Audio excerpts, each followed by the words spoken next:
Okay, welcome to the Finances con Corazon podcast. I'm Luis Barajas, and this is where money meets meaning. Together, we're going to explore financial dignity, family, business, health, and legacy because true wealth is more than money. It's about living a life of purpose, impact, and corazon. So, whether you're building wealth, overcoming challenges, or creating a legacy for future generations, you're in the right place. Welcome to the journey. Now, today, I've got a very, very special guest, Alejandro Martinez.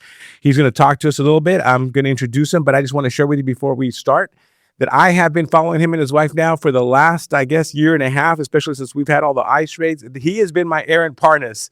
I follow him with all the news regarding Latinos and immigration, and so I am just very fortunate to feel that he's here today with us. So let me give you a little bit of background for him. So Alejandro Martinez is the Chief Operating Officer of Martinez Immigration Global Law Firm and co-founder of multiple businesses, alongside his wife, Kathleen Martinez, whose pink legal brand and social media presence have reached millions of followers. Together, they've built thriving companies, served immigrant communities across the country, are raising two young boys while balancing family and business. Alejandro's own journey began as a young immigrant from Mexico, and today he's helping countless others create opportunities for themselves and for their families. Alejandro, welcome to Finances con Corazon podcast. Thank you so much for having me, Luis. I'm honored to be a guest on your show. That's fantastic, and thank you so much. You and your wife are providing so much information to everyone and so much opportunity. But I'd like to start with everyone that comes on to our podcast. We want to know a little bit about who they were or are actually, and we want you to tell us about the little Alejandro, when you started and where you come from, so people know that you just not, you're not living in Orange County, and we're, given a silver spoon, and how you've kind of gotten here to where you're at. If you just give us a little bit of background about yourself. Yeah, so I was actually born in Mexico, and I went to school in Mexico, kinder, first, and a little bit of second grade. And then eventually my family, my two brothers and my parents and we moved to the U.S. And that's where I, started my life. So I was fortunate enough to learn some Spanish, going to kinder, going to first grade, learn some math, and also kind of learning a little bit of the culture because I didn't want to lose that. And then moving to the U.S., I still wanted to be connected to my roots. So every summer, I remember I would leave to Monterrey, Mexico. I would jump on a Greyhound bus by myself. I was little, and I would just go every single summer. I was like gone. I just love the Mexican culture, my roots, my family out there. But yeah, moved to the U.S. Fast forward, eventually became a U.S. citizen, and met my wonderful wife, Kathleen Martinez. I was already done with school. I became an engineer. And at the time, my wife had just passed the bar exam, and she was starting family law in Texas. So we met in San Antonio, Texas. I remember when I met her, I was like, wow, I really like this girl. But at the time, I was actually moving for a different role as an engineer to Ann Arbor, Michigan. And I was like, I really like this girl, but I'm going to be moving, and how is this going to work? Long distance relationships never work. But there was one thing that I'll remember that always kind of connected her and I, which was the immigrant topic, right? And because I shared with her my story, and she, to this day, she tells me like, wow, I'm so impressed by your background, by your story. You came from, this type of background as an immigrant, working hard, with nothing, the typical Hispanic parents that don't push you to go this way or that way to eventually become, get a professional degree and then do something with it and help your community with it, kind of thing. So that's a little bit about me. Now we have two little ones. We live in Orange County, South Orange County, California. And like you mentioned, we are every day trying to share as much as we can to educate the immigrant community and hopefully provide some help and support on how to guide them through these difficult times. Absolutely. So I want a little bit more about that, though. You and Kathleen haven't just built a law firm, right? You've built multiple businesses, but what you guys are doing is more than just what a typical immigration lawyer does, right? What Kathleen is doing. You guys are giving information on a daily basis. You're also entertaining us. You're very compassionate. What is it that you and her have decided that you are going to be more than just a law firm? And also, if you get a chance, explain to us the other businesses that you have. Yeah. Okay. So regarding a law firm, ever since I was little, I always wanted to do something with my life that would help others. I get it. A lot of us always have the drive and passion and motivation to maybe make more money, just be successful, whether it means like having a big house, having the nice cars, whatever, right? But there was one thing that I always wanted to do, which was help people that needed it, right? And at the time when I was little, I didn't know what that meant or how I would do that. But meeting my wife and us starting an immigration law firm, that was one thing that we were just felt really passionate about. Yes, it's our business. Yes, it's how we feed our family and how we also provide more jobs for our staff, which are wonderful. But at the same time, it just felt right. Or like if you're gonna do something with your career, with your job, do something that at the end of the day, it makes you feel accomplished. It makes you feel like you're making a true difference in the world. You're literally helping someone by guiding them and taking them where they need to be or where they want to be, right? Um, and yes, we also have some other businesses.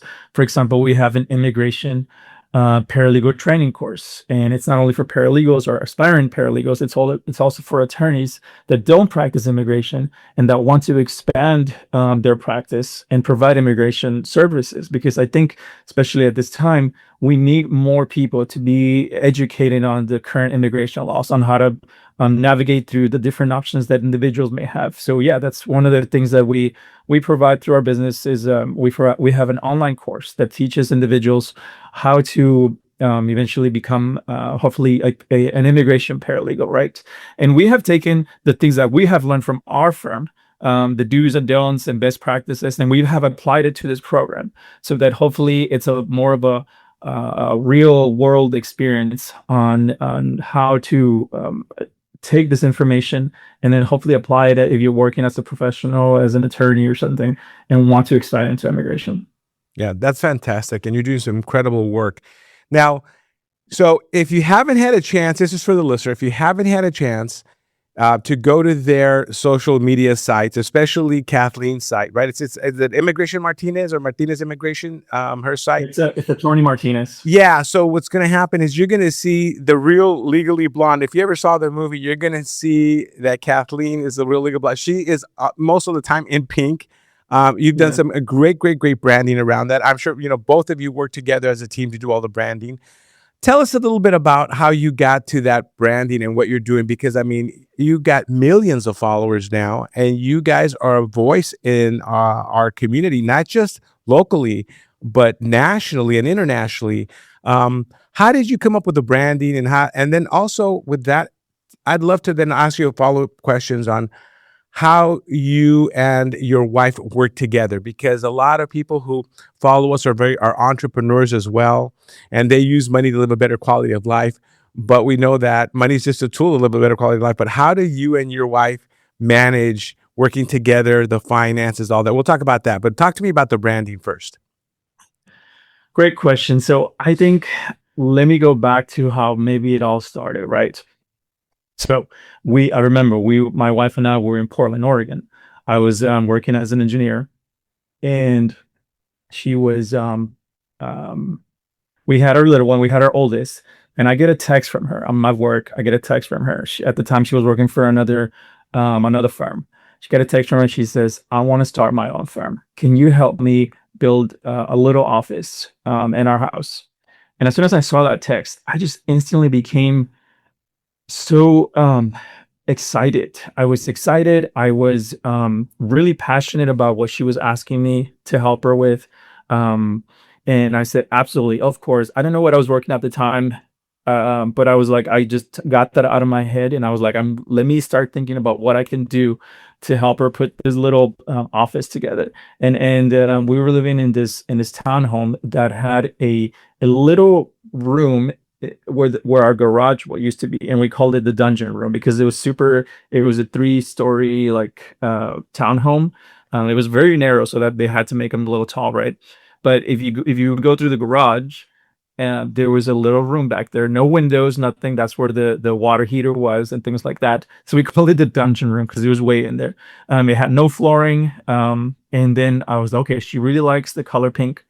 I don't really have time or the funds to put some flooring in there right now. So I bought a bunch of pink rugs. I don't remember the exact dimensions, but I had to get a bunch of them and just put them all together like tiles to create a walking environment for her. And then we got a little desk, a printer, and then she started to record informational videos and posting them on YouTube, on sharing with people what to do depending on their immigration options, stance, and background.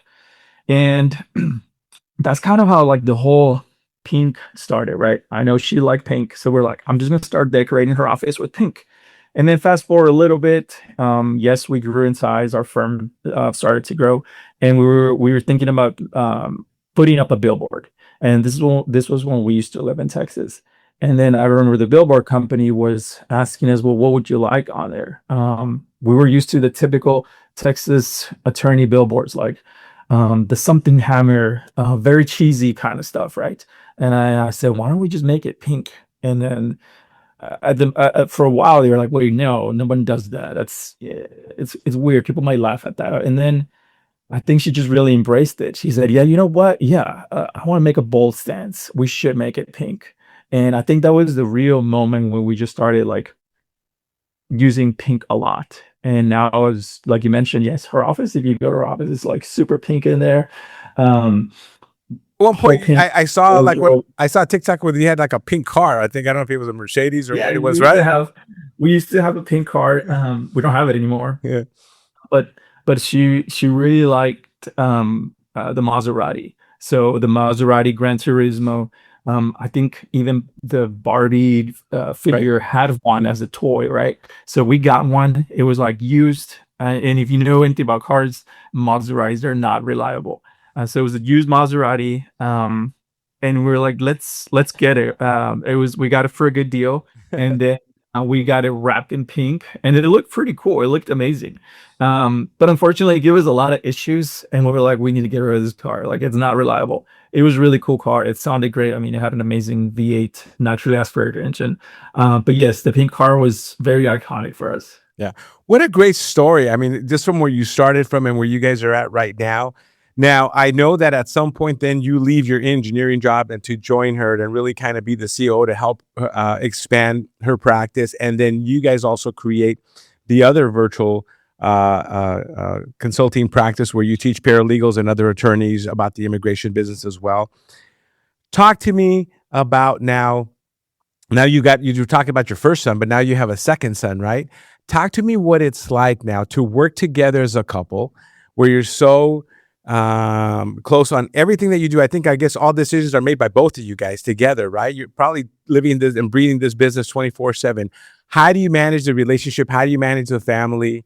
I'd love to know, because I think a lot of people who find that the same thing with, like, everybody asks me the same question. Angie and I are partners in everything that we do. So that everybody's more worried about, like, how do you guys stay together? Because if you're working 24/7, tell us a little about the relationship with you and Kathleen on the business. Yeah, and you're right. I've gotten the opportunity and pleasure to meet your wife, Angie, and you guys are great. You guys are a great team, and I feel like we share a lot of similarities with things like that, right? Because same with me. My wife and I, we are very involved in our projects, in our businesses, and yes, we have two little ones. So if anyone out there that has little ones can understand the level of difficulty when you want to accomplish certain things, right? And also be a present parent, play with your kids, things like that. So I will say it's not easy by all means. It's not easy. It's difficult. Every day is a challenge, but we focus on the little wins and the big wins. Every day is a learning opportunity for us. And when it's all said and done, we feel very proud. We feel proud parents, proud business owners. But one thing that we never lose sight of is where are we trying to go, and let's not lose the force and the momentum that we started with, regardless of how busy things get. We wanted to be parents, and we're really busy. That doesn't mean that because things are getting pretty stressful and tough, that we should dilute how good of parents we want to strive to be, right? The same with our business, the same with our staff. We want to make sure that we're always there present for our clients, for our staff, for each other, for our kids. It's not easy, but if you really, really want to do, make that happen, then you will find a way. Some days you may lose some sleep. Some days you will have to work really, really hard. But at the end of the day, you feel very accomplished when you take that route, and then it starts to not become so like burdensome anymore. I remember before we had business, before we had kids, I was like, how are we gonna do this? I'm used to like sleeping a lot. I love sleeping. We're about to have a little one. How's that gonna work? What's gonna happen to my sleep? Right? Obviously, like these were like kind of silly things to worry about. But then it's like you get used to it. You get used to sleeping less. But yeah, it's challenging, it's tough, but very rewarding. Yeah, that I see you guys together, and it's interesting because I know you guys away from the business, and I see her on social media, and she is very tough and got a lot of information and very straightforward. And then I see you where you love to kind of play around, and you love to, you're more entertaining on on your social media content as well. But when I see you guys together, I see kind of like a relaxed, more, it's not what I'm seeing on social media. You're very relaxed with each other. Yeah. And I know how hard it is. You don't have to tell me. There's ups and downs and everything else, but I would listen.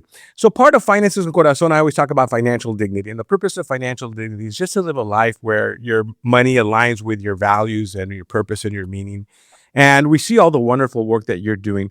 But we would love some insight, right? For all the metiches that are here with us today, including me, we would love some insight. What is the vision that you and your wife have for your career, for your lives together, for your children?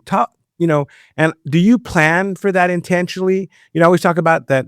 It's important to have intention and attention if you want to achieve a certain happiness, because the problem is that we can get used to making a lot of money, but if we're not focused on using that money for our highest and best purpose, for our best intentions, then we can become very wealthy, but very poor at the same time, because our relationships aren't strong. Our relationships with our spouse or our children aren't strong, or maybe our parents.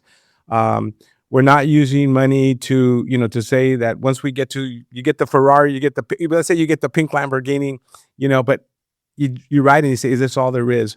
How are you intentionally, you and your wife, focused on building a better life, and maybe using the money that you're starting to build with your company to do that?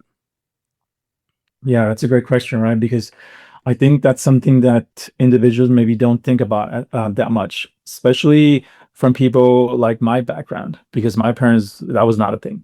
Um, so for us, our vision for our business, for our family, for our kids, is always like, let's help on building some sort of way for our kids to be independent, for us to have more free time to take a vacation, to spend some time with our family, to hopefully maybe afford to give our staff more vacation, pay PTO, pay time off, things like that, right? So that we want to strive for a better work-life balance. Right now, it's tough, it's difficult. I think our business is still fairly young, fairly new compared to other things out there. And we're focusing on working really hard right now, so that hopefully later we can enjoy some more free time, and then get to look back and say, hey, we worked really hard to build that, to leave that for our kids, to help our clients, to help our staff level up in roles within our company.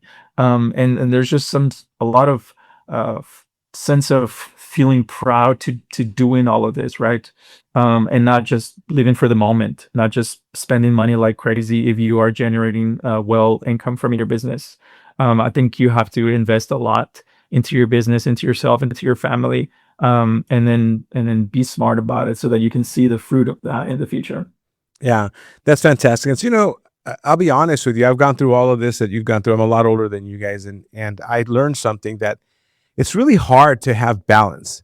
I think I reframed the whole concept of, when we talk about like life balance, where we should work 8 hours at work, so many hours of the family, so many, when you have a thriving business that's growing really fast, which I've had, I've changed the terms to call it life integration, meaning that, there's going to be days where I'm going to be working 15, 16-hour days, and I'm going to have, well, I used to have a caretaker also pick up the kids from school where I couldn't do it. But I would also block off time just to take a vacation and be with the family and be with the kids and not take the work with me, right? And I would give them 100% over a certain time. So I would try to integrate that as much as possible. One of the things that I could not integrate that caught up to me was my health. I realized that I cannot hire somebody to take care of my health. I mean, I've got to get up and do the exercise every single morning because when I don't, it's just when things get out of control for me. But life integration seems to work a lot better. So, all right, I want you to tell me about. Well, here, I would love for you to give our listeners and our audience who's watching this on YouTube is what would you tell immigrants? Because I attract a lot of Latino immigrants to our podcast who are working hard but just feel stuck, can't seem to move forward, can't seem to get ahead, always feel like behind the eight ball. What what advice would you give them based on what you've already learned from where you come from? You know who I'm talking about as well, because you deal with people like that every single day. Yeah. You probably even have family members back in El Paso that are like that. Yeah. If you could give them advice of where you came from, where you're at now, what epiphanies you might have had, what learning experience that you wish you would have known maybe 5, 10, 15 years ago that would have accelerated progress for you. Share with us some life learning lessons, especially about, because a lot of people from outside are going to see you very, very successful. And I know what it's taken for you to get here. And I know where you're planned to go as well. But they see you as very successful. What can you share with them? Yeah, I would say find out exactly what it is you want. Find that goal, establish that goal, right? I think that's always going to be step one. And sometimes people don't even do that. They generally know more or less where they would want to be, how they would like to live, what they would like to do for a living. But I would say get very specific on what you want. I didn't do that when I was little, when I was young. I just knew that I wanted something better. I grew up in a very low income family. It was rough, yes, and historically and culturally, this is not something that people like me were raised with. I would see that from other friends when I was little. I would see how involved their parents were in guiding them and shaping them and speaking to the school counselor about, hey, what classes are you going to take when you go to university? I didn't have any of that. I didn't even know that I was going to go to a university till I graduated from high school. I graduated from high school and I was like, what do I do now? I guess I'll go to school. I don't even know what the first step is to getting registered. So I started doing some research on my own. And then later on, I realized that other students, they already had everything lined up. Of course, parents guide them, help them. The counselors would get involved with them and help them. Unfortunately, didn't do that for me. I think some counselors would focus more on like, hey, let's focus on these students. These over here, I just think that they don't need it. They're not going to do it. So don't worry. Let's not worry about those. Let's focus on these students that come from specific families and backgrounds and parents on guiding them to get into the right school that they want to go into.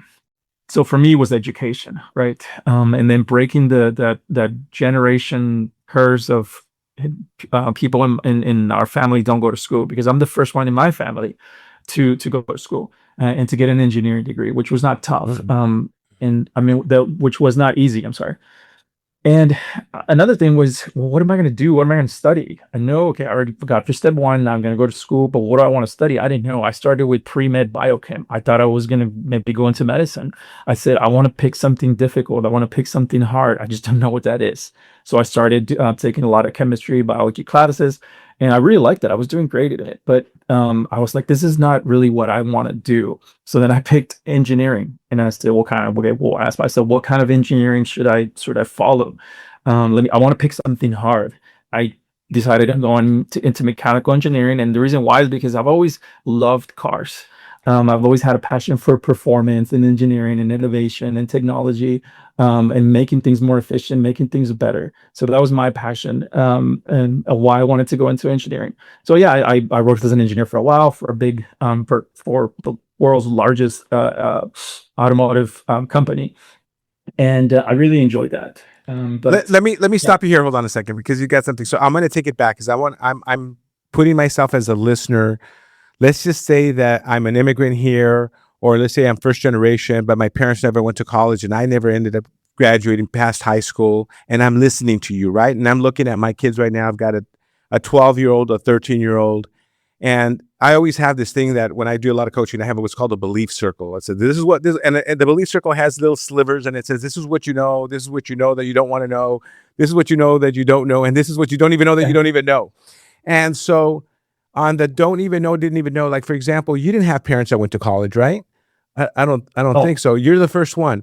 And so how do you tell someone, like, who's listening, like a person like me who's never been to college, never had parents that went to college, what would be your first steps? And if you were mentoring them, where would they go to get that information? Who would they go to? Because obviously, if I don't know, I wouldn't even know where to start to look for it, right? You were fortunate that you were really brilliant. Like, for example, I just think that there are certain people that have come out of specific communities, whether it was El Paso, Juarez, whether it was, East LA, Boyle Heights, like where I come from, that we just had it in us. We were just kind of these type of personalities. We just looked. I mean, we tried and we kept, they would say, terqueando. We would just not give up.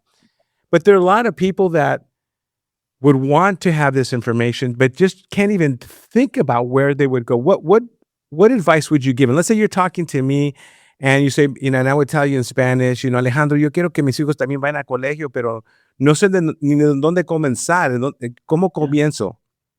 yeah. I mean, I think it all starts with that wanting to have that passion and motivation, right?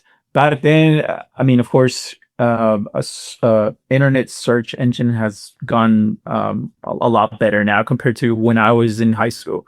So I would say, obviously, find the tools and resources available to you, disposable to you. For example, the internet.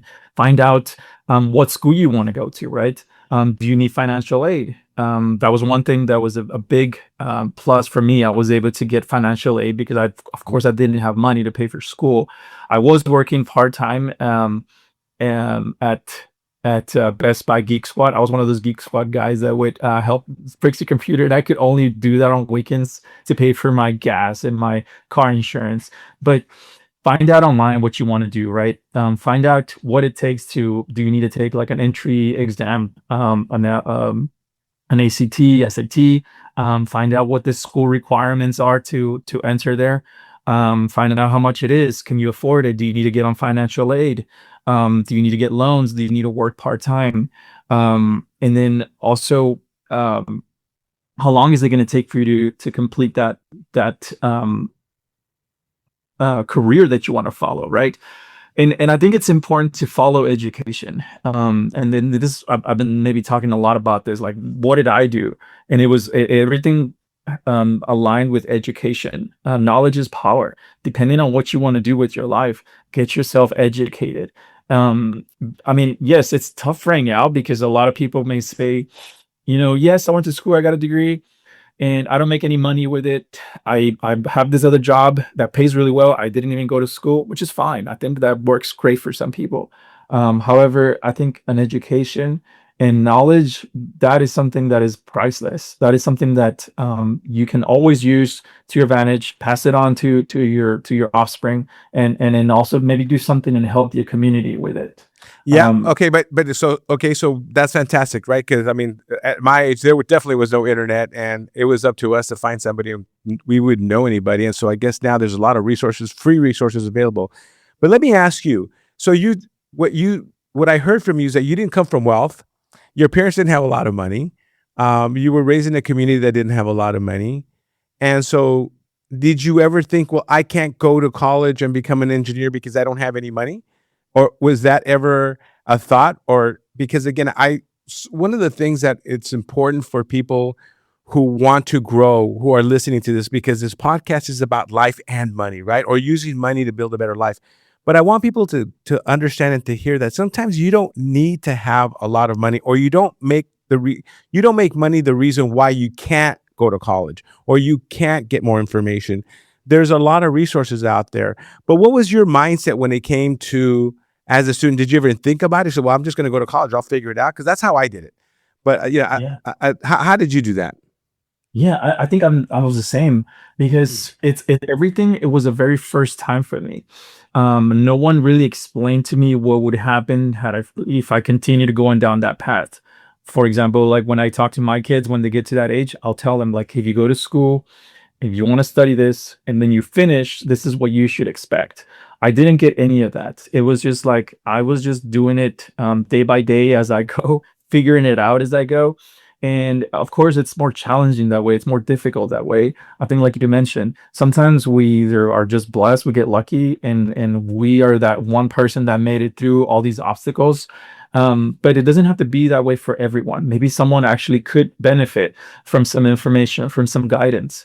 And I think that's always going to be try to maybe hear a podcast like yourself trying to share this information with others that are in that situation. Hear things like this. Let that spark up a thought, an idea in your head, and then do something with it. For me, when I was little, unfortunately, I think most of us are always um, envisioned with money, right? Money is going to be the thing that does everything, takes care of everything for the most part. Unfortunately, yes, it does, but money's not everything. So for me, like maybe that was the first driving motivator. I really like cars. I think every little boy likes cars. I was like, I want to have this like super cool Ferrari, a Lamborghini, or Porsche, or whatever. But unfortunately, those things are really expensive, so I got to work hard to get that. And maybe that was one motivator for me. But at the same time, I was also always thinking like, okay, I know I didn't come from a wealthy background, far from it. And I said, whatever I do with my life, I want to make sure that I can share some learning opportunities with others, help others. I don't know how that's going to be. When I was little, I didn't think about that, but I always knew that I wanted to do something with that, not just like, hey, I'm going to work hard, make money, and buy some pretty things. I wanted to make sure that my role, my career was fulfilling to help others, to share information with others. Regarding it, that could come in many ways, shape, or forms, whether it's you're donating to the right foundation, or sharing information with others to help them. I think we live in a time where we can utilize social media and spread awareness of what to do, so that others hopefully don't have to learn the hard way. Yeah, those are great solutions to what we talked about. I want to get into some legacy questions. We're getting to the end of our time here, so I really think these are the most important ones for me. I will start with the very last ones. Is that if your boys were listening to this episode 30 years from now, what message would you want them to hear from their dad? Um, I would, um, if my boys were listening 30 years from now, 30 years from now. I would want them to see how hard their mom and dad worked for others, for them to hopefully show them where they are now. My wife Kathleen and I have worked really hard to build a reputable firm to help clients, right? And but also to leave that for our kids in the future so that they continue the legacy that we started, and hopefully them take over and make more jobs, help more clients, help more immigrants, spread awareness, spread educational information material to help others. And then be like, hey, you know what? Look, my dad and my mom worked really hard. I didn't really see it when I was little, but all of that has really shaped us to be where we are now. They went through the hardships so that we could be here. Hopefully, that's always our goal, right? That they can see that and appreciate that. Unfortunately, I didn't have that. I had a pretty rough upbringing with my parents. So I was like, you know what, whatever I didn't get as a kid, as a childhood, I want to make sure that I provide that to my kids because I always wanted to be a father. And I want to make sure that it's fulfilling all the way through until, like you had mentioned, until they're like grown-ups and can look back and be proud to say, hey, I love my dad, I love my mom. They work really hard to do this for me and for others. They are good people. Well, I think that the struggle with parents and their children, I've got grown up children now, is that sometimes struggle and sometimes certain challenges are what make you as a person. Sometimes when we remove some of those struggles and challenges from our kids, we don't give them that same resilience. And so that's what I've had to kind of work with, right? It's like, how do my kids have the same resilience that I had when I had nothing, when technically they pretty much have had everything. So that's that struggle. All right.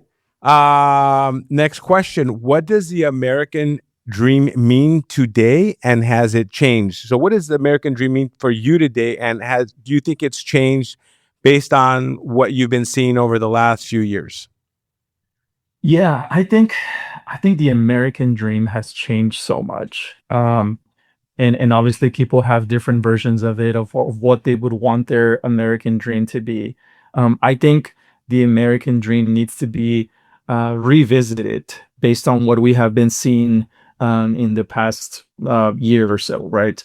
I think you have, for example, you have an immigrant that comes from another country, comes to the US, and they want to start the American dream. And to me, the American dream now is helping others. I think in the past, maybe where people were like, you know what, I'm going to go to the US, make a lot of money, have a big house, have all the cars, whatever, be famous. I don't know.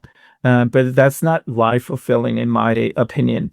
The American dream should be, hey, if you're coming from another country, work really hard, um, and establish yourself, make a name for yourself, help the community, and then like what you talk about all the time is work on your wealth. And wealth can mean a lot of things, right? It's not just money. It can be work on things that you're going to see in the future for your kids, for your family, for your business, for your staff.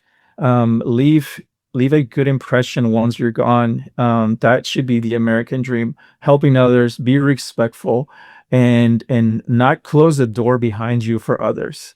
Some of the things that I worked really hard to do, I will never say, "Hey, I did it this way, the hard way." No one should get the easy path. They should do it as hard as I did or harder. Absolutely not. That should not be our mindset. That should not be the way we behave with each other. We should be respectful, helping each other, and just working as a community to get to the next level and teach our kids to do that. That should be the American dream, in my opinion. That's a great dream. And just one more question. When when I always talk about living with financial dignity and living with corazon, and so what does living with corazon mean to you now? What is it? Because let me just show. And I think I'm actually being redundant because I've seen it throughout this podcast already. It seems like your heart is in helping other people, while you're helping your business grow and your family grow as well. I guess let me just change the question a little bit. Where do you and Kathleen see yourselves in the next? I don't even want to go 5 years out, because it used to be we can go 10 years out. We don't even know what's going to happen the next couple of years. Where do you guys see yourselves in the next, maybe say 2 to 3 years, with your business, with the career, with the children? What's your vision of the future? Where you guys paint a picture of? Tell me where you're heading. Yeah. So obviously we started with immigration, right? Our goal and purpose was to help people attain their green cards, their citizenship, their work permit, their status. But now we feel like we've had to get more politically involved. Else, and that can mean a lot of things, right? So if there are candidates that are running for this and that, study what they stand for, study what they're trying to do for the community. For us, we see ourselves getting more and more involved with that, spreading that information, that awareness on social media, using our platform, using our following to spread the information, and then explain it in such a way that people can understand it, and then make the decision of, hey, this is right, this is wrong. I should support that, put some light on that, and that's not something that we should be uh, supporting. So yeah, I see ourselves just getting more and more involved with politics. No, I don't think people really, they don't say, "Oh yeah, politics is just so much fun. It's my dream." I mean, for some it is. For us, we've had to, start with our firm in immigration and helping others with immigration, but now we have to add this mix too, right? Because whatever's happening with politics right now is directly affecting our clients. It's making it more and more difficult for them, and not only that, but they've also experiencing an increase in discrimination, which people would probably say, "Oh, yeah, that was in the past. That doesn't exist anymore." No, and not at all. I mean, that thing, discrimination, racism is still very much alive, and unfortunately, our immigrant community, our brothers and sisters and family members that come from Mexico or other countries, they've experienced that a lot just because of the color of their skin. So for us, like I said, yeah, we are just getting more and more involved. I see more of that in the future for Kathleen and I, so that we can help in any way we can. I want to leave with just one thing that will inspire if people are listening to us, and if they know, if they have a relative, or if they're listening and they are here, um, and they're having immigration status problems, um, what kind of hope can you give them? What do you see in the future? Is anything changing to help them out? Listen, you and your wife, and then before you leave, I want you to give us all your contact information, because you guys are just incredible, incredible people, and the work that you're doing to help the community. So I want people to reach out to you if they need help as well. But what kind of sense of hope can you give to somebody who's been here for a while, maybe is still undocumented, hasn't gone back to their country, or is trying to get immigrated to the United States, and they're Latinos? What is it that there's still hope? I mean, what advice can you give them? Yeah, I would say start with a consultation, whether it's with our firm or find any immigration firm that you're comfortable with that you can trust, and and understand what options you may have, because some people may not know that there are options for them. And a lot of times people are like, well, I married a US citizen. I entered the US with a visa. Everything is a green light. Everything is good. And that's probably the only way one can get a green card or a citizenship. But no, there's a lot more things. Immigration is a very complex type of law that is changing all the time, depending on whatever administration we have, right? So consult with your attorney and find out if you have any options. Because sometimes when we talk to clients, they find out that there's something that could be done. Now, of course, there's going to be a lot that maybe don't qualify, but I am hopeful that in the future, immigration laws are going to change, because immigration has been such a hot topic right now, especially with this administration, that there's going to be a lot more push for politicians to do something with it, to introduce hopefully some sort of reform or change. So there are more options for individuals, especially for like DACA individuals. That's such an important topic right now, that we need to help these folks to with a pathway to citizenship. They've always been here since they were little. They are working day in, day out to help this economy. This is all they know. We can't just be sending these individuals back to wherever they came from, because they don't have a life there. I mean, you're just sending someone somewhere, and they don't, maybe they don't fully understand the laws and the language, and if they need to get some sort of work authorization to be there, to buy a house there. I mean, this is their life. This is what they know. And a lot of them, they're just helping the community. They're helping support their family. They don't have any criminal background, whatever it is this administration is claiming that they have. They can't even have things like that in order to have that DACA status. So yes, I think in the future we need to be more focused on that and push that for our politicians to help our immigrant community. Alejandro, thank you so much for today. I really appreciate all your words of wisdom. I appreciate all the work that you and Kathleen are doing to basically inform and educate our community, and everything that you're doing, even on the political side. Tell us, or tell the audience, how they can get a hold of you. Where can they see you? Yeah, give us that information. Yeah, so the easiest thing is go to our website, martinezimmigration.net. Okay. We have everything there. If you need immigration services, follow us on social media. My social media profile is Mr.Alejandro.Martinez. My wife's is Attorney Martinez. We're on TikTok. We're on Instagram. And then also, if anyone is interested in pursuing an immigration training course, they can go to our immigration program, which is vfcimmigrationacademy.net. That's one where they can get more information on that. That's fantastic. It's also an opportunity for you to start your own business, right? As an immigration paralegal as well. You can do that, I think. Yeah. So they'll need to work with an immigration attorney, but absolutely, that's a great way to get started and going in that pathway. Fantastic. Thank you so much. I appreciate your time, your candor. I appreciate everything that you're doing. And everybody who's listening to us on the podcast of Finances Corazon, we'll see you next time. Thank you guys for listening. Thank you, Louis. Thank you, you team. Thank you.